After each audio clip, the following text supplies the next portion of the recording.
The Russia-Ukraine war does not seem to end anytime soon, especially after repeatedly being called a conflict. It has resulted in an acute food crisis in the countries that are dependent on Russia and Ukraine for grains, especially the African nations. Further fuel was added to this fire when Russia decided to back off from the Black Sea grain deal in July this year.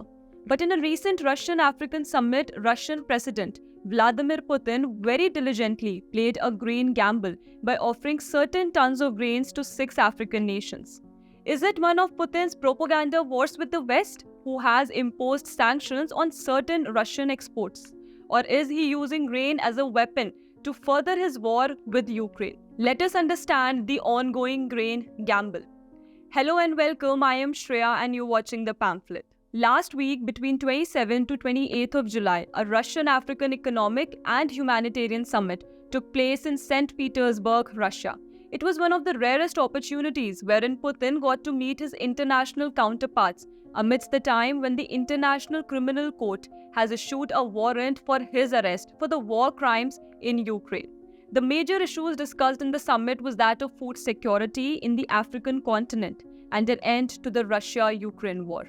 In quite a skeptical move, Russian president announced free grains of about 25,000 to 50,000 tons to 6 African nations, including Mali, Zimbabwe, Somalia, Burkina Faso, the Central African Republic, and Eritrea. This pledge left many with a dubious thought, as according to the UN Secretary General Antonio Guterres, this move is just a handful of donations to some countries, which would not be enough to solve the food crisis caused by Russia's withdrawal from grain deal that allowed Ukraine to continue exporting grain during the war. Also, this move could be seen as Putin's propaganda wars, as according to the director of the Africa practice at the Eurasia Group, Amaka, the Kremlin might be trying to counter reports that the war in Ukraine was worsening the food crisis in the global south. The world knows that the Russia-Ukraine war created a huge grain supply crisis, as both these nations are the major exporters of grains in the world. Prices of grains worsened and shot up, especially in African nations. Ukraine, which used to rely on its big ports to ship out grains from Black Sea coast, was damaged in Russian drone attacks or were taken away by Russia. The new port, Odessa port, and the port of Ismail used to export large quantities of grains, which now suffered a huge crisis because of the Russian attack.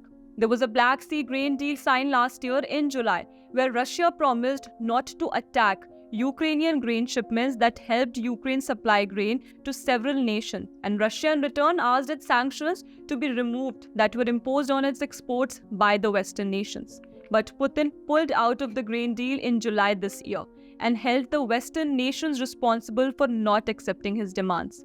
Several Western nations have accused Putin of using grain as a weapon in his war against Ukraine. Some analysts are of the opinion that by bypassing Ukraine with direct shipments of grain from Russia, the Kremlin is now increasing its grip over the African nations, which represents a large voting bloc at the UN General Assembly.